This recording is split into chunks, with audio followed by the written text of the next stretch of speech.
The system had become the focal point of galactic attention as ships from across known space converged on coordinates that would determine the future of human-alien relations. Long-range sensors detected vessels belonging to the Confederation, Republic, and even neutral observer ships from species that rarely involved themselves in military conflicts. Stood on the bridge of the Defiant Dream, watching as 17 human vessels took formation around his ship. Each craft bore the scars and modifications that marked them as belonging to Earth's veteran community, former military personnel who had maintained their vessels and their skills despite officially returning to civilian life. Came a familiar voice over the communication system. "This is Captain aboard the Relentless Spirit. I've got 12 former Marine pilots with me, and we're ready to show these aliens what happens when they mess with human civilians." Replied with a mixture of warmth and concern, "I appreciate you coming, but this isn't your fight. You've got families to think about." "Those refugee families you've been rescuing are my concern too," responded firmly. "Besides, Sarah told us about the ultimatum. No way we're letting them push around Earth's people." Similar communications came in from the other vessels. The Fortune's Favor, commanded by former Navy Captain David Park. The Iron Will, crewed by ex-Army Rangers who had converted their transport into a surprisingly effective gunship. The Midnight Express, flown by retired Air Force pilots who had never lost their taste for dangerous missions. Each ship represented years of military service and accumulated combat experience. More importantly, each crew had volunteered to face impossible odds because they believed it was the right thing to do. "All ships this is," he announced on the fleet communication frequency. "I need everyone to understand what we're facing here. Long-range sensors show 43 enemy vessels, including heavy cruisers and Council enforcement ships. They outgun us, they outnumber us, and they have every tactical advantage except one." "What's that?" asked Captain from the mining vessel turned combat ship. "They still think we're going to fight fair," replied with a slight smile. 20 light minutes away, the combined Council and fleet waited in battle formation. Fleet Commander had requested additional vessels after his humiliating defeat at New Hebrides, and now commanded the largest military force assembled in this region of space in over 50 years. "Sir," his tactical officer reported, "we're detecting 17 human vessels approaching our position. They appear to be maintaining a standard diplomatic formation." 17 ships against 43, mused. "Either these humans are completely insane or they know something we don't." "Sir, we're receiving a transmission from the lead human vessel." His face appeared on the main display, his expression calm and professional. Behind him, the bridge of the Defiant Dream showed no signs of panic or desperation, despite the overwhelming odds his fleet faced. "Fleet Commander," began, "I'm transmitting a formal request for safe passage through Council territory. My ships are carrying medical supplies and emergency equipment destined for refugee populations in the outer systems." "Your request is," replied immediately. "You and your crews will surrender immediately and submit to Council authority.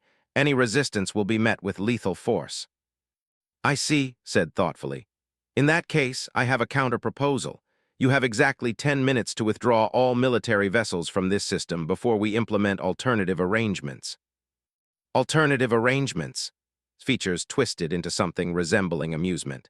"Human, you are outnumbered more than 2 to 1 by vessels that are individually larger and more powerful than anything in your fleet. What possible alternative could you implement?" Smile was not reassuring. "Commander, has anyone ever explained to you the difference between hunting and warfare?" "Explain." "Hunting assumes your prey will run when threatened," replied calmly. "Warfare assumes your enemy will fight back with everything they have. They have spent so long hunting weaker species that you've forgotten what real warfare looks like." Before could respond, proximity alarms began screaming throughout his flagship. His tactical officer stared at his displays with obvious confusion. "Sir, the human ships are? Sir, they're accelerating directly toward our formation. All 17 vessels, maximum velocity." "Evasive maneuvers," ordered. "All ships prepare to repel attack." What happened next redefined every assumption about human tactical doctrine. Instead of attempting to penetrate the enemy formation or engage in long-range combat, the human fleet split into 3 separate groups that approached from different vectors. Each group used different tactics that forced the Council forces to divide their attention among multiple threats. Captain led one group in a series of high-speed passes that seemed designed to draw enemy fire rather than deliver attacks. Her ships moved like atmospheric fighters, rolling and diving through three-dimensional space with an aggressiveness that made accurate targeting nearly impossible. Captain Park's group took a completely different approach, using their ship's mining equipment to deploy clouds of reflective particles that interfered with enemy sensors.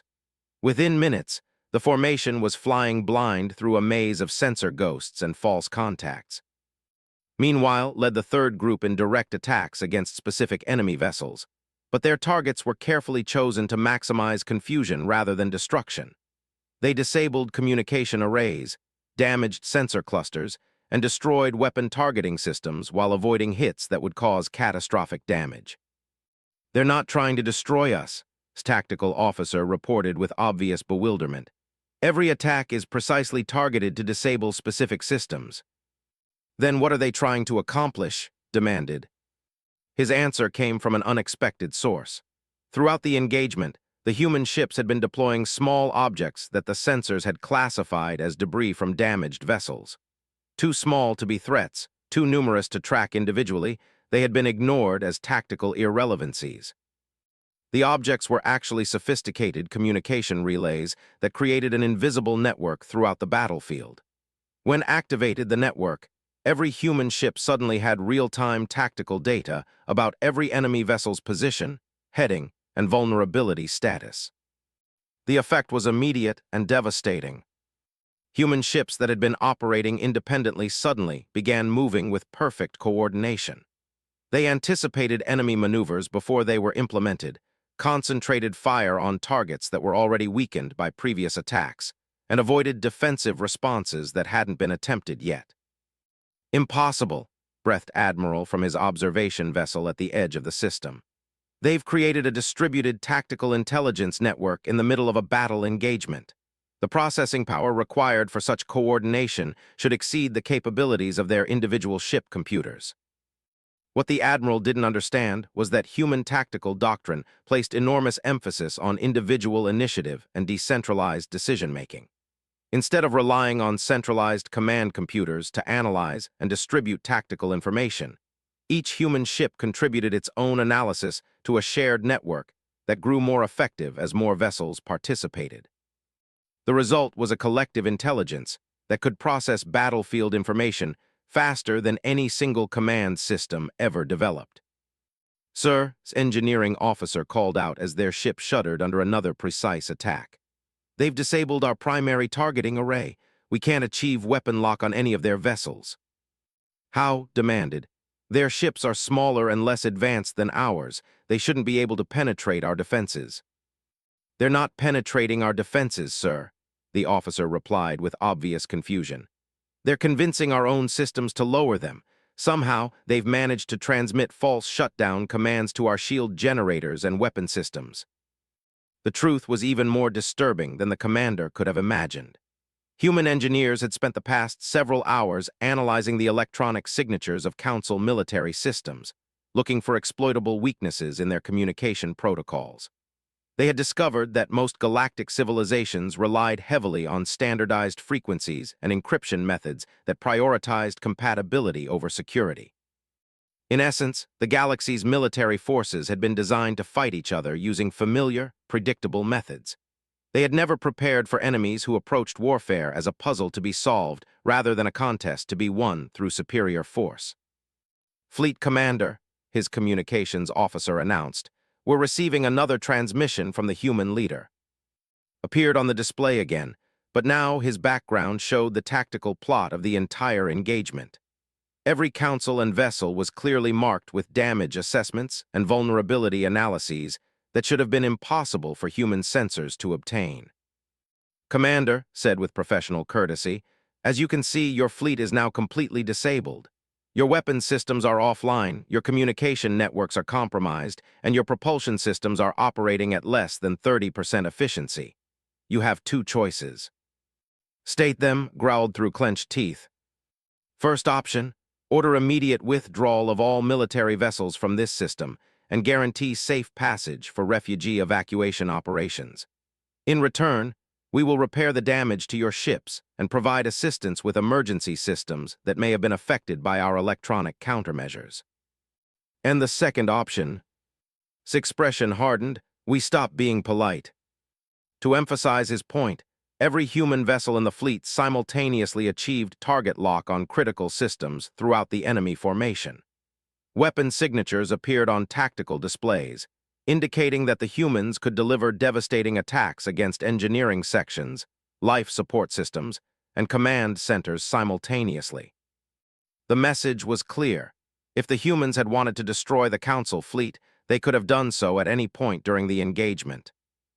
You had the capability to destroy us from the beginning, said slowly, understanding finally dawning on his features. Commander, replied seriously, humans don't fight to destroy enemies. We fight to protect the innocent and preserve peace. Your ships contain over 8,000 crew members who have families waiting for them to return home safely. We have no quarrel with those people. Then what do you want? We want the galaxy to understand that humans will not tolerate the deliberate targeting of civilian populations, said firmly. We want them to end their forced displacement operations and allow refugee families to settle in peace. And we want the Council to acknowledge that humanity deserves a voice in galactic affairs. For a long moment, silence filled the communication channels as leaders throughout the galaxy contemplated the implications of what they had witnessed. A small fleet of human vessels had defeated the largest military force in the region without firing a single shot intended to kill. They had demonstrated tactical superiority, technological innovation, and strategic thinking that exceeded anything galactic civilization had previously encountered. More importantly, they had shown restraint and mercy that revealed a species with the power to dominate but the wisdom to seek peace. Very well, said finally. The hegemony will withdraw from this system and reconsider our expansion policies in light of recent developments. Thank you, Commander, replied. My engineering teams will begin repairs to your ships immediately. As human vessels moved to assist their former enemies with emergency repairs, observers throughout the galaxy began transmitting reports that would change the course of galactic history. The species they had dismissed as primitive newcomers had revealed capabilities that exceeded the most optimistic projections of human potential. 6 months later, the Galactic Council convened its first session with humanity as a full member species rather than a probationary protectorate. President sat at the High Council table with the same calm dignity she had shown during the crisis. But now, she spoke as the representative of a civilization that had earned its place through demonstrated competence. The human delegation submits a proposal for galactic refugee protection protocols, she announced to the assembled representatives. These measures will ensure that civilian populations receive appropriate protection during territorial disputes, regardless of their species or political affiliation. The Council recognizes Earth's proposal, Counselor replied formally. Given humanity's recent demonstration of commitment to civilian protection, we anticipate widespread support for these measures. Ambassador Prime, whose attitude toward humans had considerable revision, added his own endorsement. The hegemony supports these protocols. Recent events have clarified our understanding of appropriate military conduct.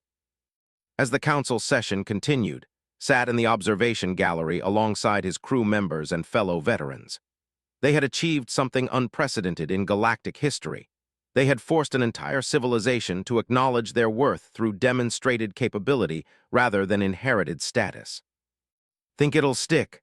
Asked, watching the diplomatic proceedings with professional interest. It'll stick, replied confidently.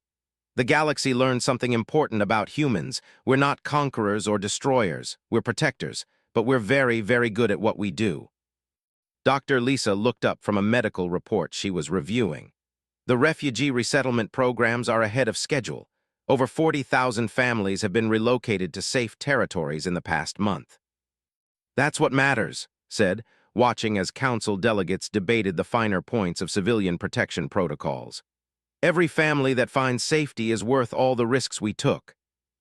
As the session concluded and delegates began filing out of the chamber, President approached the gallery where and his people were seated.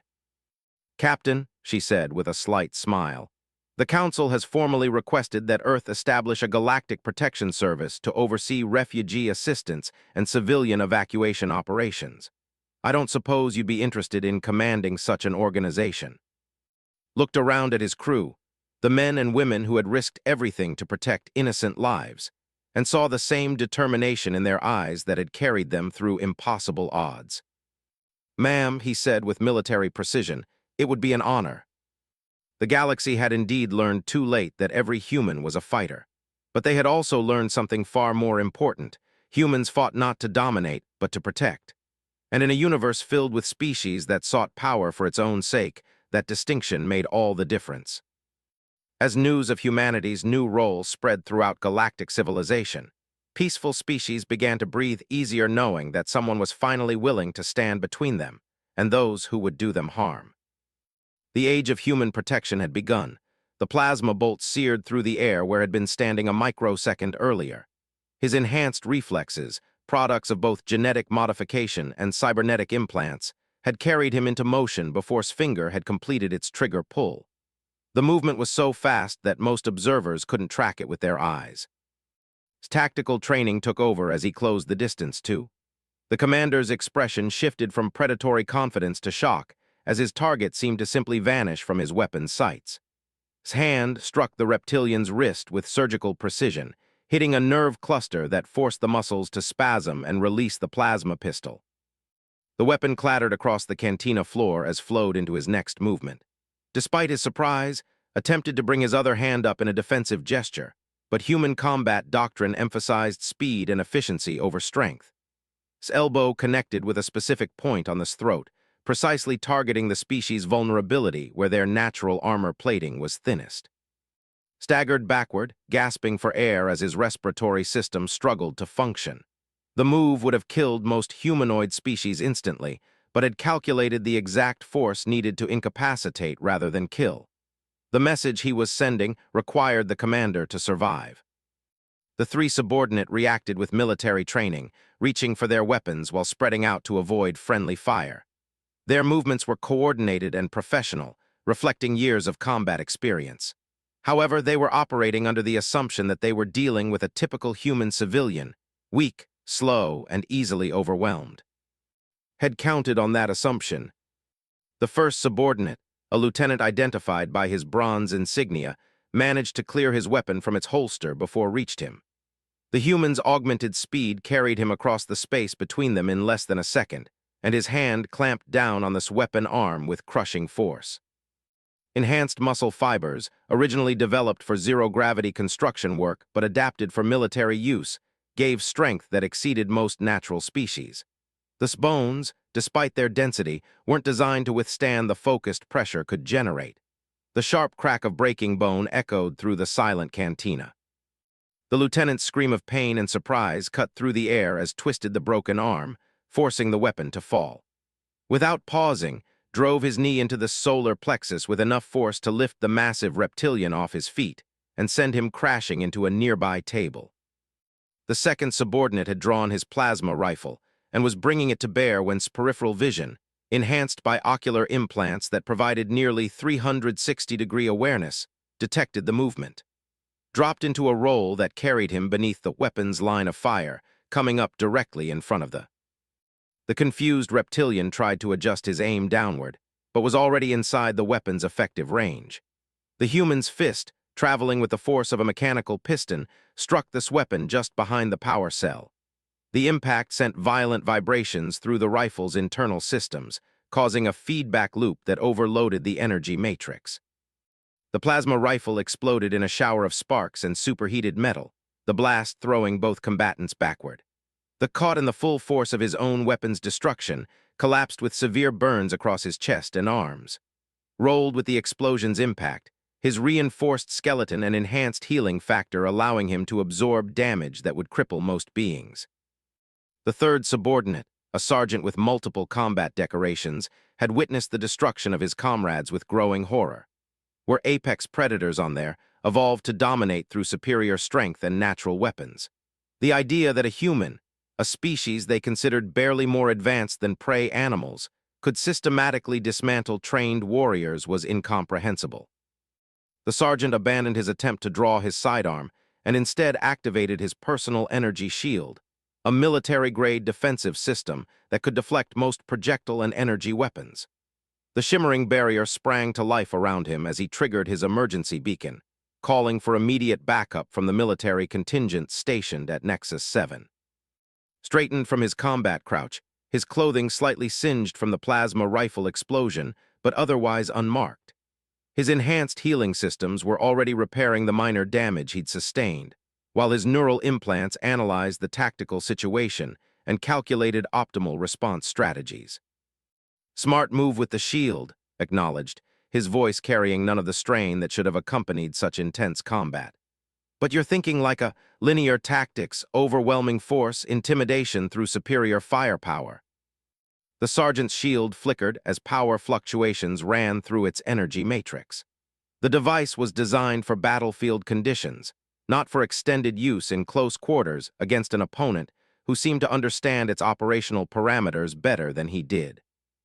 "The problem with that approach," continued, circling the shielded like a predator stalking wounded prey, "is that it only works against enemies who fight the way you expect them to." Pulled a small device from his belt, what appeared to be a standard emergency beacon used by civilian personnel for summoning help. The sergeant relaxed slightly, assuming the human was finally admitting defeat and calling for assistance. That assumption lasted exactly 3 seconds. Twisted the device's casing, revealing hidden components that transformed the innocent-looking beacon into something far more sophisticated.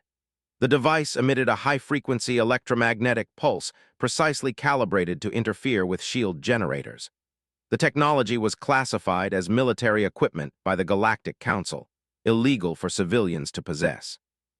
The sergeant's shield collapsed instantly, its energy matrix overwhelmed by the targeted interference. The found himself face to face with a human who had just demonstrated knowledge of both his species' weaknesses and advanced electronic warfare techniques. "Impossible," the sergeant whispered, his voice carrying the first note of genuine fear. "Humans don't have access to that technology." Smiled the same cold expression that had preceded his destruction of the sergeant's comrades. "Who said I was just a civilian?" The truth hit like a physical blow.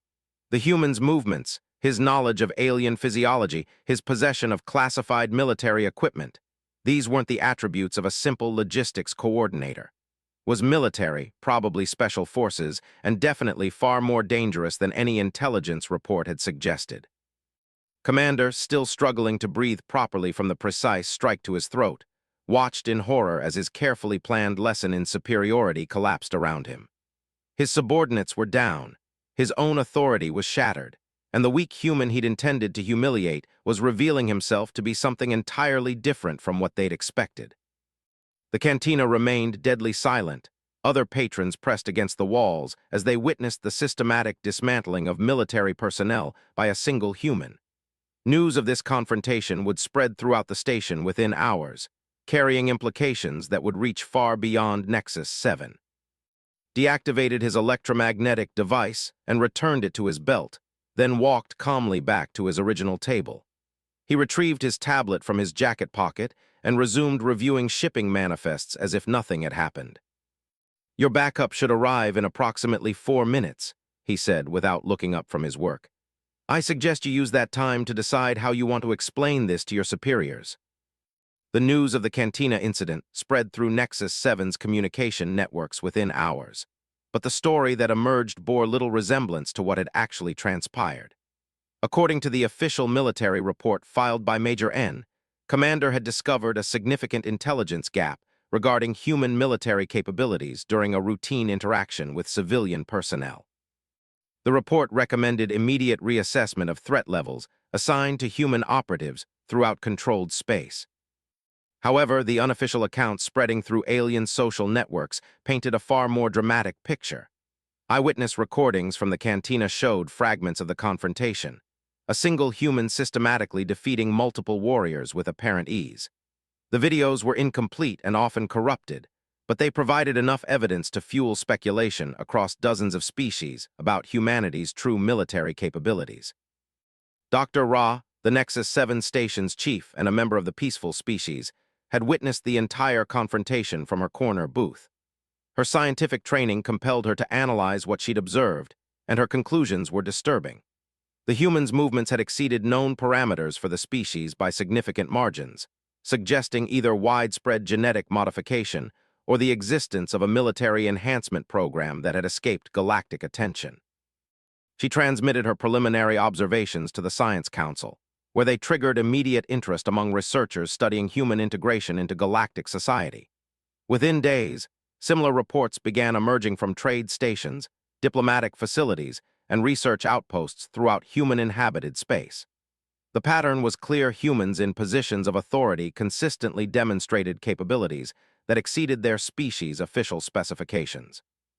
Meanwhile, aboard the battleship Conquest's Edge in orbit around Nexus 7, Fleet Admiral was reviewing the classified portions of Major N's report with growing concern. The Admiral had commanded forces for over 30 years, and he recognized the implications of systematic intelligence failures. "Show me the tactical analysis," commanded his aide, a junior officer who had spent the last 6 hours compiling data from multiple sources. The holographic display activated, showing a three-dimensional tactical breakdown of the Cantina confrontation. The analysis had been reconstructed from security footage, eyewitness accounts, and forensic evidence collected from the scene. The results painted a picture that challenged everything the military thought they knew about human combat doctrine. The human operative demonstrated enhanced reflexes consistent with military-grade genetic modifications, the aide reported, highlighting relevant portions of the tactical display. His knowledge of physiology suggests access to classified biological data that should not be available to civilian personnel. Admiral studied the analysis with the methodical attention of a career military officer. The implications extended far beyond a single confrontation. If humans had enhanced operatives embedded throughout their civilian infrastructure, then every strategic assessment the military had made regarding human space was potentially compromised. "What does intelligence estimate regarding the scope of human military enhancement programs?" asked. The aide's scales darkened with uncertainty. "Intelligence Command is requesting additional time to reassess their data, sir. Preliminary indications suggest that human military capabilities may have been systematically underestimated across all categories." On Earth, in the classified facilities beneath the Terran Defense Command headquarters, Colonel Sarah Martinez was reviewing similar reports from human operatives throughout the galaxy. The exposure of cover had triggered a cascade of intelligence assessments as other alien species began re-examining their assumptions about human capabilities. "How many of our people have been compromised?" Martinez asked her intelligence chief, a man whose augmented appearance clearly marked him as military despite his civilian clothing. 17 confirmed exposures in the last 72 hours, he replied, scrolling through data on his encrypted tablet. The pattern suggests coordinated intelligence gathering by multiple alien species. They're specifically targeting individuals in trade, diplomatic, and research positions. Martinez nodded grimly. The human military had always known that their enhancement programs would eventually be discovered, but they had hoped for more time to establish their network of operatives throughout galactic society. The premature exposure meant accelerating several contingency plans that had been designed for implementation over decades rather than months. "Initiate Protocol 7, Martinez ordered. "All enhanced personnel are to maintain their covers but prepare for possible extraction. We need to control the narrative before our actual capabilities become public knowledge." Back at Nexus 7, was experiencing the consequences of his exposure in unexpected ways. Alien merchants who had previously treated him as a minor functionary now approached him with elaborate deference, clearly uncomfortable with the knowledge that the quiet human they'd been ignoring was actually an enhanced military operative. Some species seemed fascinated by the revelation, while others appeared genuinely frightened. The most interesting reaction came from the trade delegation, a species known for their strategic thinking and long-term planning. Ambassador, the delegation's leader, had requested a private meeting with under the pretense of discussing shipping contracts. "Colonel," began, using his actual military rank despite his civilian cover, "my people have been observing human expansion into galactic society with considerable interest." Set down his coffee and studied the alien diplomat carefully. though were among the most politically sophisticated species in the galaxy, and their opinion carried significant weight with other civilizations. "I'm not sure what you mean, Ambassador," replied, maintaining his cover even though both of them knew it was now transparent. His expression, as much as could read of alien facial features, suggested amusement. "Please, Colonel, my species has been navigating galactic politics for over 1,000 years. We recognize a military intelligence operation when we observe one." The conversation was entering territory that had been trained to handle, but which carried implications far beyond his individual mission. How they chose to respond to human enhancement programs could influence the political positions of dozens of other species. "Hypothetically speaking," said carefully, "how would the government view a species that chose to enhance its personnel for better integration into galactic society?" The ambassador leaned back in her chair, her six-fingered hands steepled in front of her in a gesture that had learned indicated serious consideration. "The perspective is that intelligence and preparation are virtues," replied. "A species that takes such care to understand the galaxy it is entering demonstrates wisdom. However, deception carries risks that must be carefully managed." Nodded, understanding the implicit warning.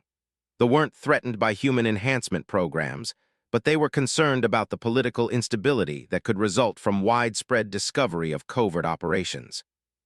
"What would you suggest, hypothetically, as the best approach to managing those risks?" asked. His expression shifted to what had learned was the equivalent of a smile. "Controlled disclosure, Colonel. Allow selected alien governments to discover the truth under circumstances that emphasize cooperation rather than deception. Transform a potential scandal into a demonstration of human foresight and preparation." The suggestion was brilliant in its simplicity. Rather than waiting for hostile species to expose human operations, carefully chosen allies could be brought into the secret in ways that strengthened rather than weakened human diplomatic positions. "That's an interesting theoretical framework," acknowledged. "It would require careful coordination and significant trust between species." "Indeed," agreed. "Fortunately, my people have considerable experience in building such trust relationships. We would be honored to assist humanity in navigating these complex political waters." Realized that the confrontation with Commander had accomplished far more than simply defending his dignity. It had opened a door to advanced diplomatic relationships that could reshape military protocol demanded immediate response to emergency beacons, and the backup squad arrived exactly 3 minutes and 47 seconds after the sergeant's distress call. 8 heavily armed warriors in full combat armor stormed into the cantina, expecting to find their comrades engaged in sort of civilian uprising or terrorist attack. Instead, they found Commander sitting on the floor clutching his throat, one lieutenant unconscious with a clearly broken arm, another subordinate writhing in pain from plasma burns, and their sergeant standing motionless near an overturned table, staring at a human who was calmly reading a tablet. Major N, the squad leader, quickly assessed the situation through his helmet's tactical display. His armor's sensors detected no active weapons, no signs of ongoing combat, and no indication of the emergency that had triggered the distress beacon. The only human visible appeared to be an unarmed civilian. "Report," N commanded, his voice amplified by his suit's external speakers. Struggled to speak, his damaged throat making communication difficult. The sergeant stepped forward instead, his scales pale with shock and his hands trembling slightly. "Sir, the human attacked Commander without provocation. He used illegal military technology and demonstrated knowledge of classified information about our species' physiology." N's helmet display immediately began running identity scans on, cross-referencing Galactic Council databases for any matches. The initial results were exactly what he expected. Civilian logistics coordinator for the Terran Trade Commission, no military background listed, no criminal record, standard human augmentations for civilian work purposes. "You're telling me that this single human defeated 4 military personnel?" N's voice carried the incredulous tone of someone being told an obvious lie. Looked up from his tablet for the first time since the backup squad's arrival. His expression was polite but slightly annoyed, like someone whose lunch had been interrupted by unnecessary noise. "Actually," said, his voice carrying clearly across the silent cantina, "your commander attacked me. I simply defended myself within the parameters allowed by Galactic Council Resolution 847B regarding interspecies conflicts. Major N's armor systems immediately accessed the referenced resolution, displaying the relevant legal text on his helmet's heads-up display. The law was clear. Any being threatened with lethal force had the right to respond with proportional defensive action, regardless of species or military affiliation. The human is correct, N announced reluctantly. If Commander initiated hostilities, then defensive actions would be legally justified. Managed to force words through his damaged vocal cords. Impossible. Human, too fast, knew our weaknesses. Saved his work and stood slowly, his movements carrying the same casual confidence he displayed throughout the confrontation. Several of the backup squad members shifted nervously, their weapons trained on him despite the lack of visible threat. Major N, isn't it? Said, reading the name from the officer's armor display. I'm curious about something. When your intelligence services compiled their reports on human capabilities, did they base their assessments on civilian populations or military personnel? The question struck the officer like a bolt of lightning. Standard intelligence protocols called for analyzing a species' combat capabilities based on their military forces, not their civilian populations. However, humans had only recently joined the galactic community, and their military was still largely theoretical to most alien species. Our intelligence reports indicated that humans possess minimal combat capabilities due to physical limitations.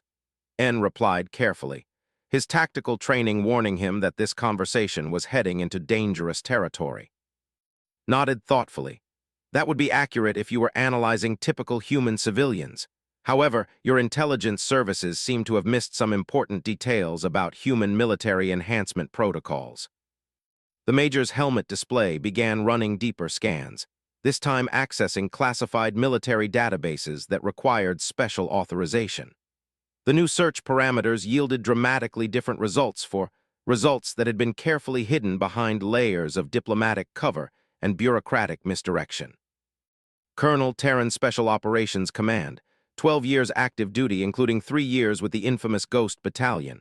Genetic modifications, Class 7 enhanced reflexes, reinforced skeletal structure, improved muscle density. Cybernetic enhancements, neural interface, optical targeting system, enhanced sensory package. Combat record, classified at the highest levels of Terran military hierarchy. Major N's armor systems triggered multiple threat assessment protocols simultaneously. The human standing before him wasn't a civilian logistics coordinator. He was one of the most dangerous military operatives in human space, operating under deep diplomatic cover.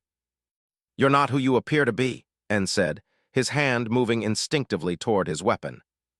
Smiled the same cold expression that had preceded the destruction of Squad. Neither are most humans you'll encounter in positions of responsibility throughout the galaxy. We learned early that survival often depends on being underestimated. The implications hit the officer like a cascade of tactical revelations. If the humans had placed military operatives in civilian positions throughout their diplomatic and trade networks, then every assessment the military had made about human capabilities was potentially wrong. The species they'd dismissed as weak and harmless might actually be the most dangerous intelligence network in the galaxy. Commander, despite his injuries, had managed to struggle to his feet. His pride demanded that he salvage something from this disaster, even if it meant escalating the situation beyond reasonable limits. This changes nothing, rasped, his damaged voice filled with rage and humiliation. One human operative against the might of the military means nothing. We will file formal complaints with the Galactic Council and demand compensation for this attack. His expression shifted subtly, and everyone in the cantina suddenly felt the temperature drop several degrees. The casual confidence he displayed was replaced by something far more dangerous, the focused attention of a predator who had just identified a persistent threat. Commander, said quietly, you seem to be operating under the mistaken impression that this incident is over. Major N's tactical instincts screamed warnings as he recognized the shift in his demeanor. The human was no longer simply defending himself. He was preparing to go on the offensive. The Major had seen enough combat to recognize the signs of impending violence from a highly trained operative.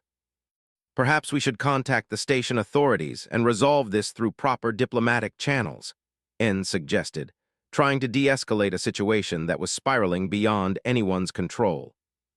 Shook his head slowly. I tried diplomacy, Major. Your commander chose violence instead. Now he's threatening to involve the Galactic Council in a matter that they really don't want to examine too closely. The unspoken threat was clear to everyone present. If the Galactic Council investigated this incident thoroughly, they would discover the extent of human infiltration into galactic society. They would learn about the enhanced humans operating under civilian cover throughout known space. Most importantly, they would realize that humanity was far more prepared for galactic politics than anyone had suspected. Commander's military pride wouldn't allow him to back down, even faced with evidence of human capabilities that exceeded every projection in intelligence files. You cannot threaten the military and expect no consequences, human. We are not some weak species that bows to intimidation. Walked slowly toward the injured commander, his footsteps echoing in the silent cantina. Other patrons had begun recording the confrontation, knowing that whatever happened next would become a landmark moment in interspecies relations. Commander said when he was close enough that only they could hear him clearly, you have exactly two choices.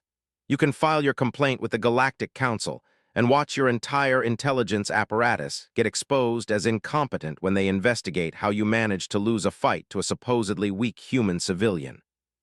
He paused, letting the weight of that humiliation sink in before continuing. Or you can report that this was a training exercise that revealed important gaps in your tactical assessments, and recommend that your government reconsider its policies regarding human capabilities. The choice was brutally simple. Could maintain his pride and destroy his career, or he could swallow his humiliation and possibly save his military from making catastrophic strategic errors in the future. Major N understood the broader implications better than his superior. If the military had fundamentally misunderstood human capabilities, then their entire strategic doctrine regarding the galactic species was dangerously flawed. The Major will be filing the official report, added, his eyes never leaving his face. I trust he understands the importance of accuracy in military intelligence. The lesson was complete. What had started as arrogance had become the news of the Cantina incident spread through Nexus 7's communication networks within hours. But the story that emerged bore little resemblance to what had actually transpired. According to the official military report filed by Major N, Commander had discovered a significant intelligence gap regarding human military capabilities during a routine interaction with civilian personnel. The report recommended immediate reassessment of threat levels assigned to human operatives throughout controlled space. However, the unofficial accounts spreading through alien social networks painted a far more dramatic picture. Eyewitness recordings from the cantina showed fragments of the confrontation, a single human systematically defeating multiple warriors with apparent ease. The videos were incomplete and often corrupted, but they provided enough evidence to fuel speculation across dozens of species about humanity's true military capabilities. Dr. Ra, the Nexus 7 station's chief and a member of the peaceful species, had witnessed the entire confrontation from her corner booth. Her scientific training compelled her to analyze what she'd observed, and her conclusions were disturbing. The humans' movements had exceeded known parameters for the species by significant margins, suggesting either widespread genetic modification or the existence of a military enhancement program that had escaped galactic attention. She transmitted her preliminary observations to the Science Council, where they triggered immediate interest among researchers studying human integration into galactic society. Within days, similar reports began emerging from trade stations, diplomatic facilities, and research outposts throughout human-inhabited space. The pattern was clear: humans in positions of authority consistently demonstrated capabilities that exceeded their species' official specifications. Meanwhile, aboard the battleship Conquest's Edge in orbit around Nexus 7, Fleet Admiral was reviewing the classified portions of Major N's report with growing concern. The Admiral had commanded forces for over 30 years, and he recognized the implications of systematic intelligence failures. "Show me the tactical analysis," commanded his aide, a junior officer who had spent the last 6 hours compiling data from multiple sources. The holographic display activated, showing a three-dimensional tactical breakdown of the Cantina confrontation. The analysis had been reconstructed from security footage, eyewitness accounts, and forensic evidence collected from the scene. The results painted a picture that challenged everything the military thought they knew about human combat doctrine. The human operative demonstrated enhanced reflexes consistent with military-grade genetic modifications, the aide reported, highlighting relevant portions of the tactical display. His knowledge of physiology suggests access to classified biological data that should not be available to civilian personnel. Admiral studied the analysis with the methodical attention of a career military officer. The implications extended far beyond a single confrontation. If humans had enhanced operatives embedded throughout their civilian infrastructure, then every strategic assessment the military had made regarding human space was potentially compromised. What does intelligence estimate regarding the scope of human military enhancement programs? Asked. The aide's scales darkened with uncertainty. Intelligence Command is requesting additional time to reassess their data, sir. Preliminary indications suggest that human military capabilities may have been systematically underestimated across all categories. On Earth, in the classified facilities beneath the Terran Defense Command headquarters, Colonel Sarah Martinez was reviewing similar reports from human operatives throughout the galaxy.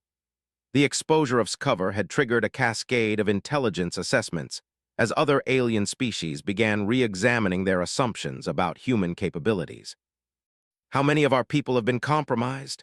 Martinez asked her intelligence chief, a man whose augmented appearance clearly marked him as military despite his civilian clothing.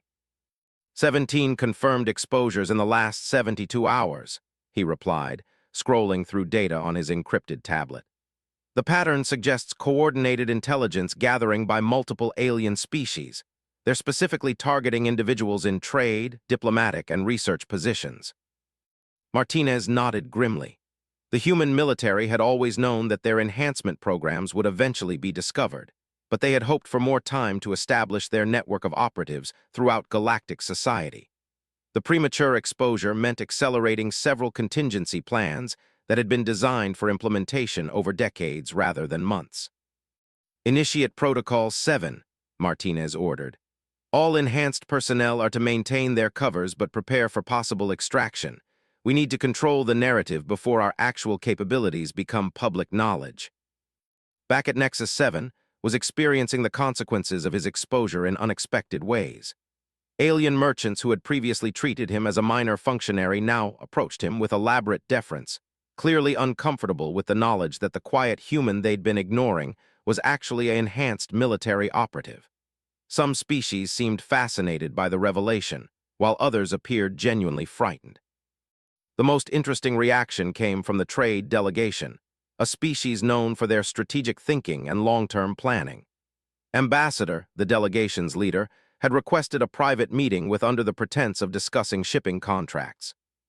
Colonel began, using his actual military rank despite his civilian cover. My people have been observing human expansion into galactic society with considerable interest. Set down his coffee and studied the alien diplomat carefully. They were among the most politically sophisticated species in the galaxy, and their opinion carried significant weight with other civilizations. I'm not sure what you mean, Ambassador, replied, maintaining his cover even though both of them knew it was now transparent.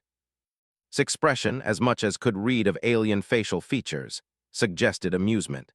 Please, Colonel, my species has been navigating galactic politics for over 1,000 years. We recognize a military intelligence operation when we observe one. The conversation was entering territory that had been trained to handle, but which carried implications far beyond his individual mission. How they chose to respond to human enhancement programs could influence the political positions of dozens of other species.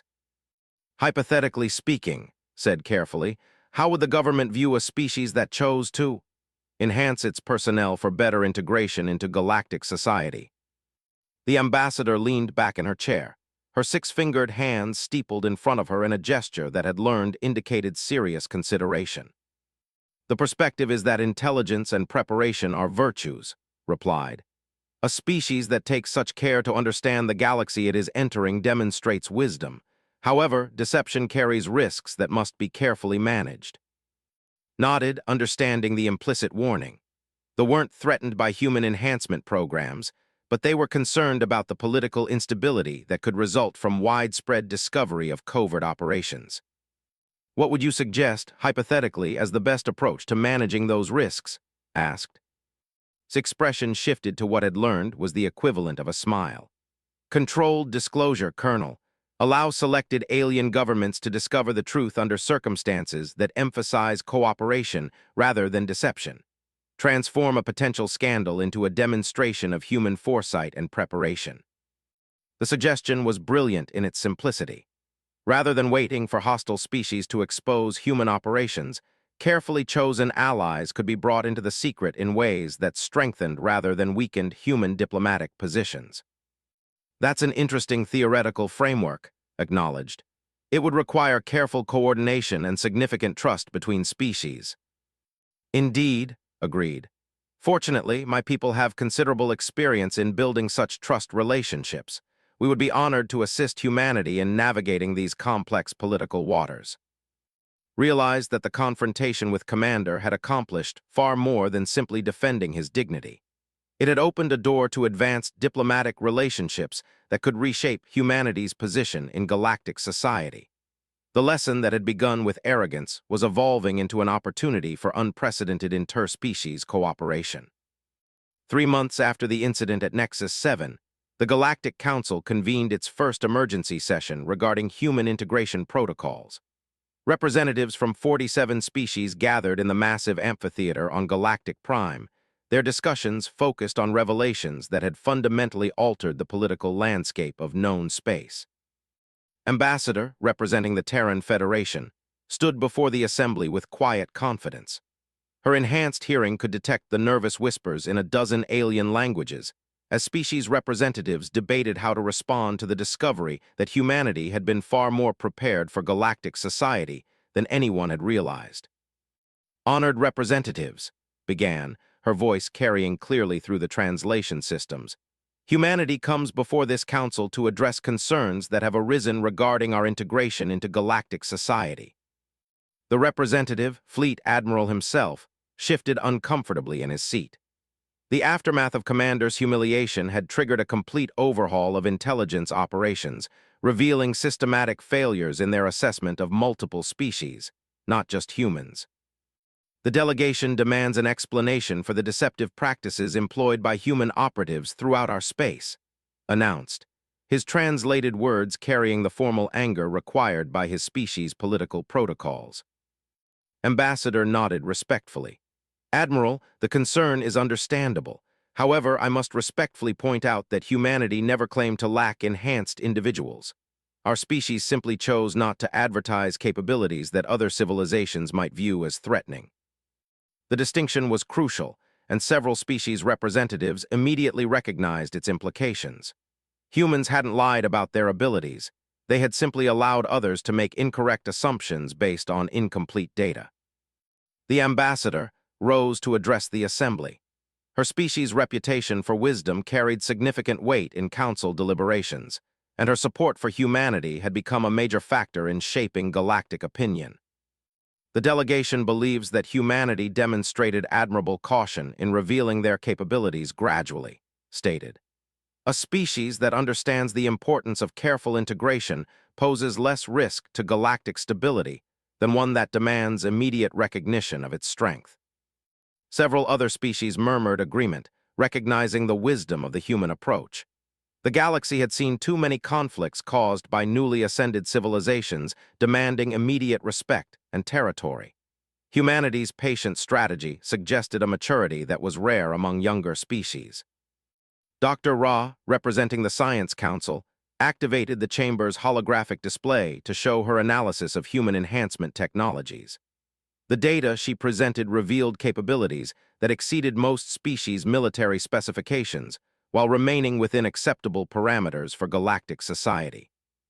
Human genetic modifications and cybernetic enhancements appear designed for integration and cooperation rather than conquest, she reported.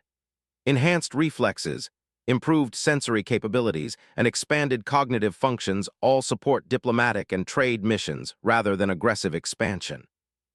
The scientific assessment carried particular weight, because they were known for their objectivity and lack of political bias. Their endorsement of human enhancement programs as defensive rather than offensive helped calm fears among species that viewed any military capability as inherently threatening. Now openly acknowledged as Colonel of Terran Special Operations, sat in the gallery observing the proceedings. His exposure had become a catalyst for changes that extended far beyond his individual mission. Enhanced humans throughout the galaxy were now operating with official diplomatic cover, their military capabilities acknowledged and respected rather than hidden. The representative, Speaker Nth, raised a concern that had been troubling several technologically advanced species. If humans possess such enhancement capabilities, why have they not shared these technologies with their galactic partners? The hoarding of advanced biotechnology could be seen as a hostile act. Ambassador had anticipated this question and was prepared with an answer that reflected months of careful diplomatic planning. The Terran Federation would be honored to participate in scientific exchanges with interested species. However, human enhancement technologies were developed specifically for our physiology and may not be compatible with other biological systems. She activated a secondary display showing comparative biological analyses. Human genetic modifications are based on our specific evolutionary adaptations. Attempting to apply these enhancements to incompatible biology could result in severe injury or death. We believe that responsible sharing requires extensive testing and modification for each species' unique requirements. The explanation satisfied most concerns while opening the door for future cooperation. Species interested in human enhancement technology would need to commit to long-term research partnerships rather than demanding immediate access to classified information. Admiral stood to address the assembly one final time, his posture reflecting the military bearing that had brought him to his current position. Despite his species' humiliation at Nexus 7, he had emerged as an unexpected advocate for improved relations with humanity. The military has completed its reassessment of human capabilities, he announced. We have concluded that humanity's approach to galactic integration demonstrates strategic wisdom that our own species could learn from. The Federation formally requests the establishment of joint training exercises with human military forces. The request sent shock waves through the assembly. The proud asking to learn from the species they had recently dismissed as weak represented a fundamental shift in galactic power dynamics. Other military-focused civilizations would now need to reconsider their own assumptions about human capabilities. Ambassador accepted the request with diplomatic grace, knowing that joint exercises would provide valuable intelligence opportunities while strengthening relationships. The incident that had begun with Commander's arrogance was culminating in unprecedented military cooperation. The final vote of the Council session was unanimous. Humanity would be granted full integration status with all the rights and responsibilities that entailed. More importantly, the revelation of human enhancement programs had been officially classified as responsible preparation rather than deceptive infiltration. As the session concluded and representatives began filing out of the amphitheater, reflected on the chain of events that had brought them to this point. Commander's attempt to teach a lesson about superiority had instead taught the galaxy that humanity was far more formidable than anyone had suspected. The lesson had been costly for some. Himself had been reassigned to a minor logistics position as punishment for his intelligence failures, but it had ultimately benefited everyone involved. Humans no longer needed to hide their capabilities. Aliens could make more accurate assessments of human intentions, and the galaxy as a whole had gained a better understanding of how enhanced species could integrate peacefully into existing political structures. 6 months later was back at Nexus 7, this time in his official capacity as a military rather than undercover as a logistics coordinator.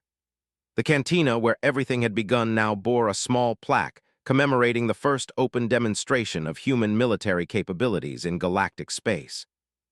Commander, despite his reduced circumstances, occasionally visited the cantina during his off-duty hours. He never spoke to directly, but their brief nods of acknowledgement carried a mutual respect that had emerged from their violent confrontation. They had learned that strength came in many forms, while the human had discovered that sometimes the best way to end a conflict was to demonstrate overwhelming superiority rather than seeking compromise. The lesson that had begun with a simple demand for a table had evolved into a new chapter in galactic history. Humanity had struck first when threatened, but they had ended the conflict through demonstration of capabilities that transformed fear into respect. The galaxy was learning that humans were far more dangerous as enemies than they were valuable as allies. And in the vast network of enhanced humans operating throughout known space, the message was clear. Humanity was ready to take its place among the galaxy's major powers, not through conquest or intimidation, but through the simple demonstration that underestimating them carried consequences that wise species would prefer to avoid. The lesson was complete, but its implications would shape galactic politics for generations to come. The question now was whether humanity was prepared to walk through that door. That would reshape how an entire military hierarchy viewed humanity's place in galactic society. Humanity's position in galactic society. The lesson that had begun with arrogance was evolving into an opportunity for unprecedented interspecies cooperation. The question now was whether humanity was prepared to walk through that door. The lesson Commander had intended to teach was over. The education he'd received in return was just beginning.